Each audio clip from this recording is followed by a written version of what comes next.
News వాస్తవాల ప్రతిబింబం. నమస్తే, welcome to be news. నేను మీ శ్రీల. కేంద్ర పాలిత ప్రాంతమైన యానాం PWD ఆధీనంలో ఉన్న నల్ల చెరువు 4 ఎకరాల ట్యాంకులో శుక్రవారం ఒక్కసారిగా వాతావరణంలో వచ్చిన మార్పులతో నీటిలో ఆక్సిజన్ కొరత కారణంగా అధిక సంఖ్యలో చేపలు చనిపోయాయి. చనిపోయిన చేపలను శనివారం సిబ్బంది ఒడ్డుకు చేర్చి పూడ్చిపెట్టారు. చెరువు చుట్టూ దుర్వాసన రావడంతో ఆందోళన చెందుతున్న యానాం ప్రజలు అదే నీరు త్రాగితే రోగాల బారిన పడటం ఖాయమంటూ పలువురు విశ్లేషకుల వాదన. తక్షణమే అధికారులు స్పందించి తగు జాగ్రత్తలు తీసుకోవాలని కోరుతున్న యానాం ప్రజలు. కేంద్ర పాలిత ప్రాంతమైన యానాం PWD ఆధీనంలో ఉన్న నల్ల చెరువు 4 ఎకరాల ట్యాంకులో శుక్రవారం ఒక్కసారిగా వాతావరణంలో వచ్చిన మార్పులతో నీటిలో ఆక్సిజన్ కొరత కారణంగా అధిక సంఖ్యలో చేపలు చనిపోయాయి. చనిపోయిన చేపలను శనివారం సిబ్బంది ఒడ్డుకు చేర్చి పూడ్చిపెట్టారు. చెరువు చుట్టూ దుర్వాసన రావడంతో ఆందోళన చెందుతున్న యానాం ప్రజలు అదే నీరు త్రాగితే రోగాల బారిన పడటం ఖాయమంటూ పలువురు విశ్లేషకుల వాదన. తక్షణమే అధికారులు స్పందించి తగు జాగ్రత్తలు తీసుకోవాలని కోరుతున్న యానాం ప్రజలు.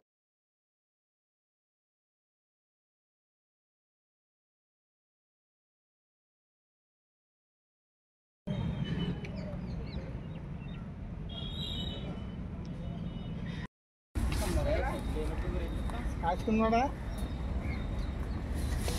అది ఉంచేచ్చమ్మా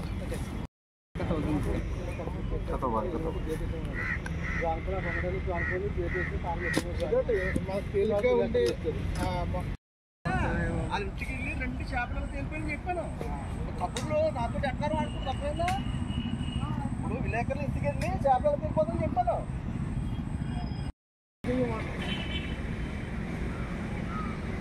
అదే ఆక్సిజన్ సాయిబాబు ఫోన్ చేస్తే ఆడు మాట్లాడి జాన్పులు కూడా మాట్లాడు విలేకరులు నేను తీసుకొచ్చాను ఇంటికి వెళ్ళి అంటున్నాడు. నన్ను ఎందుకు వీళ్ళ దగ్గర పెట్టాడు? నేను పబ్లిక్ వచ్చేస్తున్నానని తాళం వేయించమన్నా.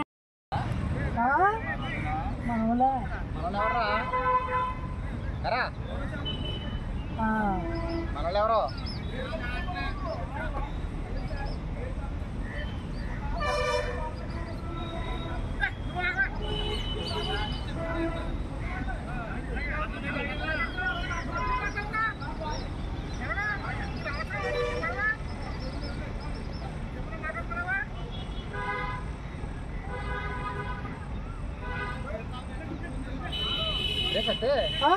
ఎవరెవర్రా ఎవరైందా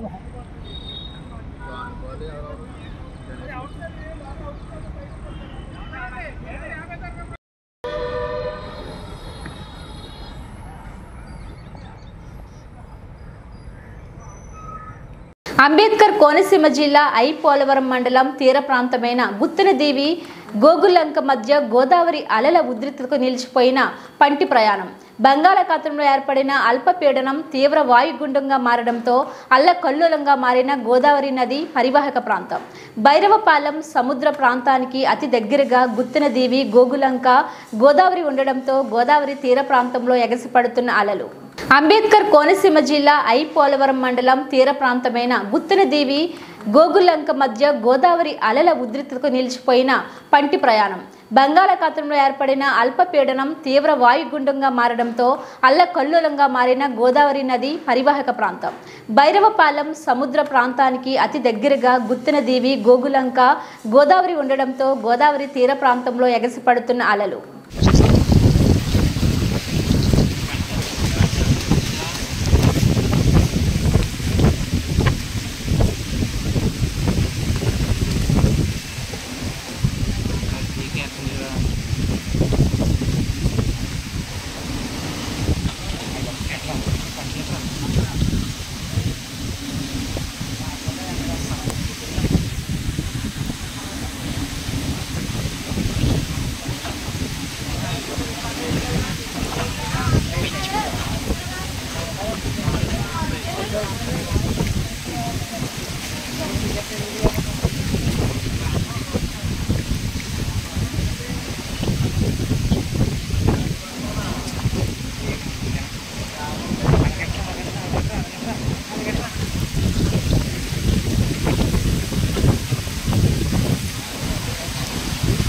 కాకినాడ జిల్లా తాళ్లరేవు మండలం సుంకరపాలెం బైపాస్ వద్ద శనివారం అక్రమంగా రవాణా చేస్తున్న ఇసుక లారీను రెవెన్యూ మరియు ఎస్ఈబి పోలీసులు స్వాధీనపరుచుకున్నారు. డ్రైవర్ను అదుపులో తీసుకుని లారీను సీజ్ చేసి కోరంగి పోలీస్ స్టేషన్కు తరలించారు.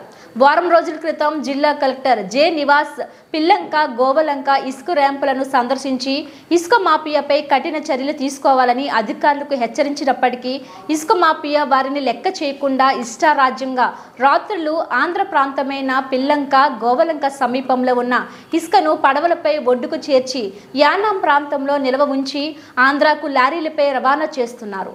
ఆంధ్ర బిల్లులు చూపుతూ యానాంలో వ్యాపారం నిర్వహిస్తున్నారని అధికారులు తెలిపారు. కాకినాడ జిల్లా తాళ్లరేవు మండలం సుంకరపాలెం బైపాస్ వద్ద శనివారం అక్రమంగా రవాణా చేస్తున్న ఇసుక లారీను రెవెన్యూ మరియు ఎస్ఈబి పోలీసులు స్వాధీనపరుచుకున్నారు. డ్రైవర్ను అదుపులో తీసుకుని లారీను సీజ్ చేసి కోరంగి పోలీస్ స్టేషన్కు తరలించారు. వారం రోజుల క్రితం జిల్లా కలెక్టర్ జె నివాస్ పిల్లంక, గోవలంక ఇసుక ర్యాంపులను సందర్శించి ఇసుక మాఫియాపై కఠిన చర్యలు తీసుకోవాలని అధికారులకు హెచ్చరించినప్పటికీ ఇసుక మాఫియా వారిని లెక్క చేయకుండా ఇష్టారాజ్యంగా రాత్రులు ఆంధ్ర ప్రాంతమైన పిల్లంక, గోవలంక సమీపంలో ఉన్న ఇసుకను పడవలపై ఒడ్డుకు చేర్చి యానాం ప్రాంతంలో నిల్వ ఉంచి ఆంధ్రాకు లారీలపై రవాణా చేస్తున్నారు. ఆంధ్ర బిల్లులు చూపుతూ యానాంలో వ్యాపారం నిర్వహిస్తున్నారని అధికారులు తెలిపారు.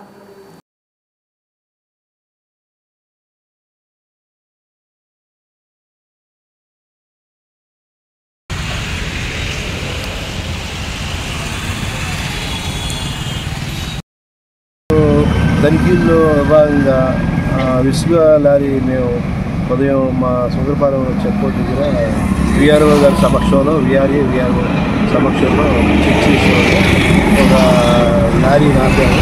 చెక్ చేస్తే దాని కింద ఇసుకుందంటే ఒక అది ఎవరిని అడిగితే ఇక్కడ మన ధవళేశ్వరం నుంచి తీసుకొస్తున్నామని చెప్తున్నాం. అదేమో అందుకని విచారణలో మాకు ఇలాగే అక్రమంగా ఇసుక వెళ్తుందని చెప్పి మాకు సమాచారం వస్తే అది బిల్లు చూసామండి.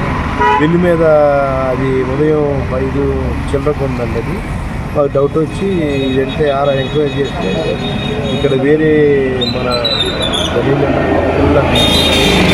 పిల్లంక ఏరియా నుంచి తీసుకొచ్చి ఇసుక మన యానంలో ఇస్తున్నట్టుగా డ్రైవరు చెప్పుకున్నాం సార్. అది జరిగింది. దాని నిమిత్తంగా యానం గవర్నమెంట్ ఎస్ఐ గారికి లారీలను ట్రైన్లు డ్రైవర్లు తీసుకునే మధ్యవర్తులు పూట సీఆర్ఓ గారు సంతకాలు మేము పెట్టి ఆ రిపోర్టు పోలీస్ గారికి ఇచ్చి ఇవ్వడం జరిగిందంటే వాళ్ళకి స్టేషన్ హ్యాండ్ ఓవర్ చేయడం జరిగింది సార్. ఇదైతే పక్కాగా అయితే మనకి పాండిచేరి స్టేట్లో డంప్ చేస్తున్నాడు. పాండిచేరి డంప్ చేస్తున్నారండి. అది ధవళేశ్వరం ఉన్నాడు కానీ దీనికి బిల్డింగ్ పొంతం లేదండి. అది పొంతం లేకపోతే తీసుకొచ్చి డంప్ చేస్తారని. డాక్టర్ బిఆర్ అంబేద్కర్ కోనసీమ జిల్లా కొత్తపేట నియోజకవర్గం రావులపాలెం పోలీస్ స్టేషన్పై శనివారం అవినీతి నిరోధక శాఖ అధికారులు దాడులు చేశారు. రావులపాలెం సిఐ ఆంజనేయులు 50,000 లంచం తీసుకుంటూ ఏసీబీకి రెడ్ హ్యాండెడ్గా చిక్కారు. ఇటీవల రావులపాలెం మండలం పోడగట్లపల్లి గ్రామంలో జరిగిన కోడి పందాలకు సంబంధించిన కేసులో స్థల యజమాని లక్ష్మణరాజును కోడి పందాల కేసులో డబ్బులు ఇవ్వకపోతే మీపై పెద్ద సెక్షన్ వేసి కేసు కట్టి మీపై రౌడీ షీటర్ ఓపెన్ చేస్తానని, వాహనాలను తిరిగి ఇవ్వనని బెదిరిస్తూ 50,000 లంచం ఇస్తే చిన్న సెక్షన్లు వేసి రౌడీ షీటర్ ఓపెన్ చేయనని ఇబ్బంది పెట్టడంతో లక్ష్మణ్ రాజు ఏసీబీ అధికారులను ఆశ్రయించడం జరిగింది. తద్వారా ఏసీబీ అధికారులు ఇంజనీర్లను పట్టుకున్నారు. లాస్ట్ మంత్ ఒక రావులపాలెం పోలీస్ స్టేషన్ సంబంధించి ఏప్రిల్ నెలలో ఒక కోడి పందాలకు సంబంధించి ఒక రైడ్ జరిగింది.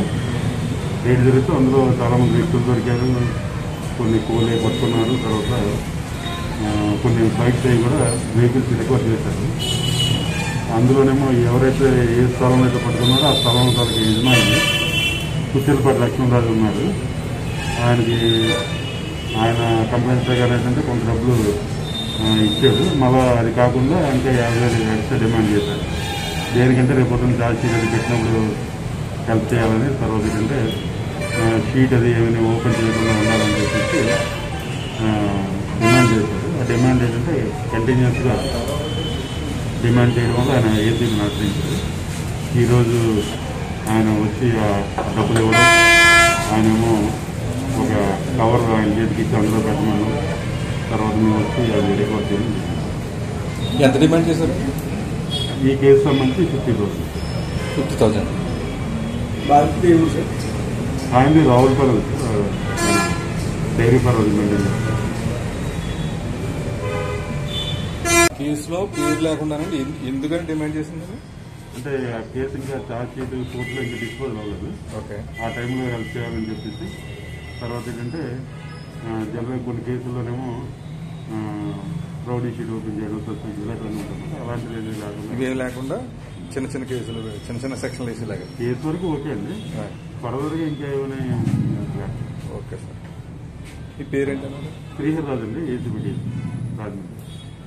తిరుమలేశుని దర్శనానికి 7 కొండలు నడిచి వస్తామని ఎలా మొక్కుకుంటారో అదేవిధంగా కోనసీమ తిరుపతిగా ప్రసిద్ధి చెందిన వాడపల్లి వెంకటేశ్వర స్వామి క్షేత్రానికి కాలినడక వస్తామని మొక్కుకునే భక్తుల సంఖ్య రోజురోజుకి పెరుగుతుంది. మునుపెన్నడూ లేని విధంగా సుదూర ప్రాంతాల నుంచి బస్సులు, కార్లు, ఆటోలు వంటి వాహనాల ద్వారా ఈ వాడపల్లికి చేరుకుంటున్న సంగతి తెలిసిందే. అయితే ఉమ్మడి గోదావరి జిల్లాలో చాలా మంది భక్తులు కాలినడకన వస్తామని మొక్కుకుంటున్నారు. ఆ మొక్కులు తీర్చుకుంటున్నారు. భక్తులు ప్రతి శనివారం వేలాదిగా ఉంటున్నారు.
కడిపిలంగ నుంచి అండి, తూర్పుగోదావరి జిల్లా.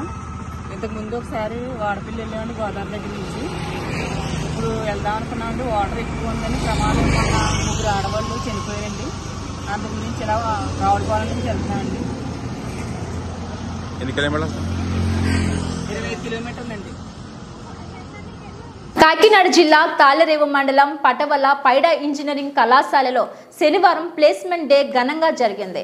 పైడా గ్రూప్ విద్యా సంస్థల కరస్పాండెంట్ పైడా సత్య శ్రీరామ్ ఆధ్వర్యంలో జరిగిన ఈ కార్యక్రమానికి ప్రముఖ సినీ రచయిత, వ్యక్తిత్వ వికాస నిపుణుడు ఎండమూరి వీరేంద్రనాథ్ ముఖ్య అతిథిగా హాజరై మాట్లాడారు. విద్యార్థులు ఉన్నతమైన లక్ష్యాన్ని ఏర్పరచుకొని ఆ లక్ష్య సాధనకు శ్రమించాలని సూచించారు. పైడా కళాశాల నుంచి 214 మందికి ఉద్యోగ అవకాశాలు లభించడం శుభ పరిణామం అన్నారు. ఈ కార్యక్రమంలో పైడా కళాశాల ప్రతినిధులు పైడా నిత్య శ్రీరామ్, కళాశాల dean Veerabhadrarao, deputy director K Ravindrareddy, principal PV Suryaprakash, JNTUK director Krishnamohan తదితరులు పాల్గొన్నారు.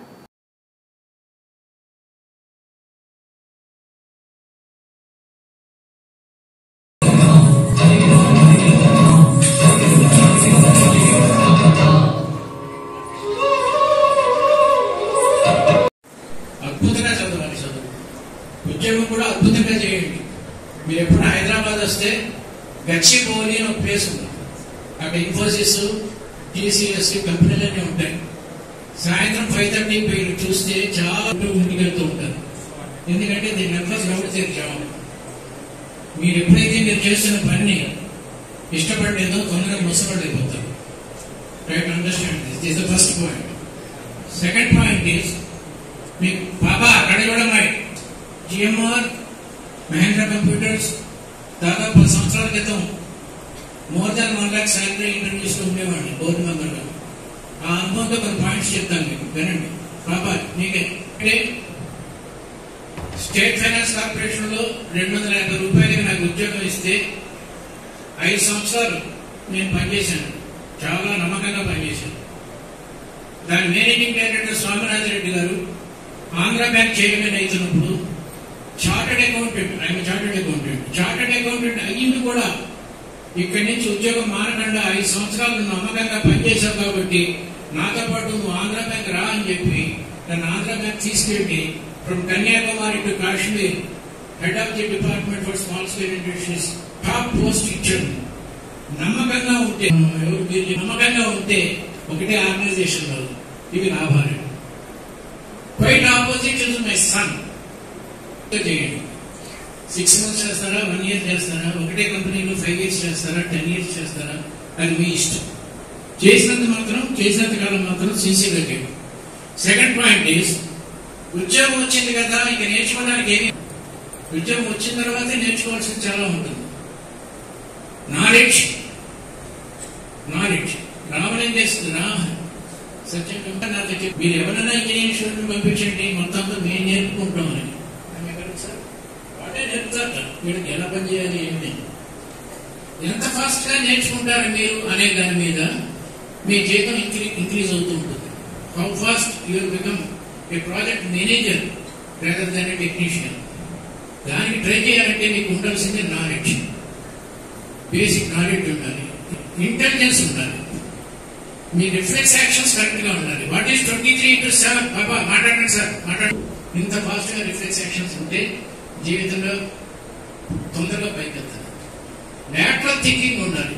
కంప్యూటర్స్ లో ఈ ప్రాజెక్ట్ అందరూ 4 రోజుల్లో చేస్తే నేను 25 రోజుల్లోనే ఎలా చేయగలను అనే దాన్ని లాటరల్ థింకింగ్ అంటారు. కొత్త రకంగా అందరూ ఆలోచించిన దానికన్నా కొత్త రకంగా ఆలోచించాలి.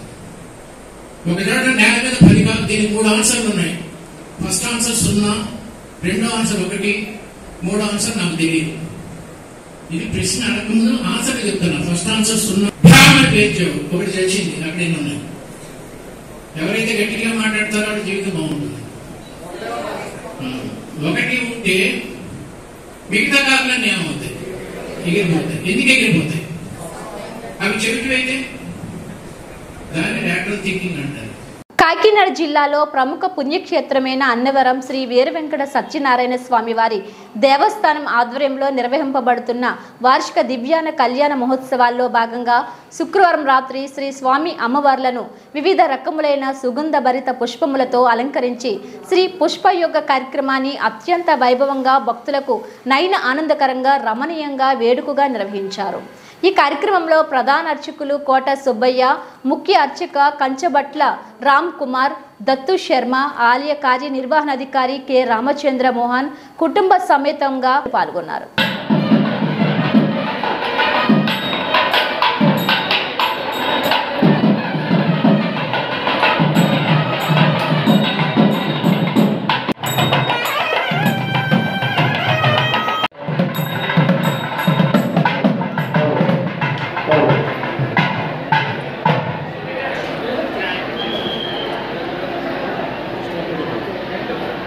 ఓం నమో సద్గురు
नमः ओम श्री सत्यदेवाय नमः ओम सुभद्रा पूर्वजाय नमः ओम श्री सत्यदेवाय नमः ओम कृष्णा वसुधारण्यै नमः ओम महालक्ष्म्यै नमः महालक्ष्म्यै नमः ओम महालक्ष्म्यै नमः शिवायै नमः ओम महालक्ष्म्यै नमः शिवकर्यै नमः ओम महालक्ष्म्यै नमः ओम वरारोहायै नमः ओम महालक्ष्म्यै नमः ओम महालक्ष्म्यै देवाय सत्यदेवाय नमः श्री सत्यदेवाय नमः ओम श्री सत्यदेवाय नमः ओम श्री सत्यनारायणं सत्यनारायणं देवं वन्देहं कामदं प्रभुं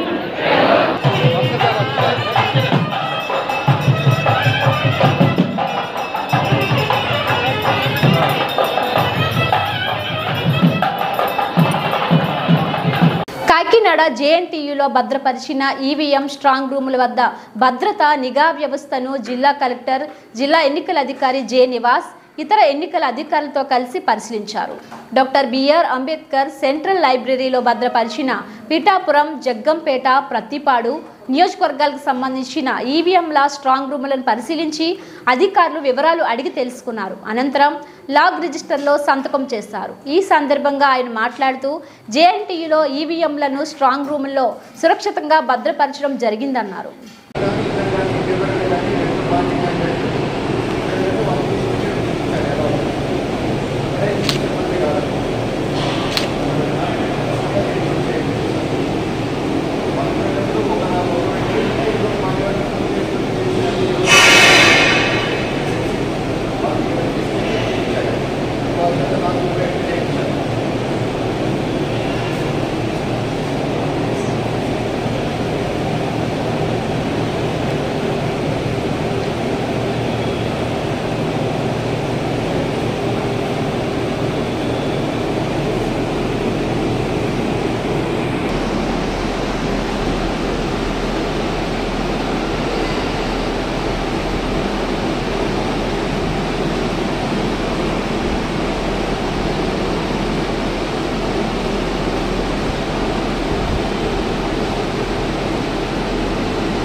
ఇవి బులెటిన్ అప్డేట్స్. మరిన్ని వార్తా విశేషాలతో మళ్ళీ కలుద్దాం. అంతవరకు సెలవు. నమస్కారం.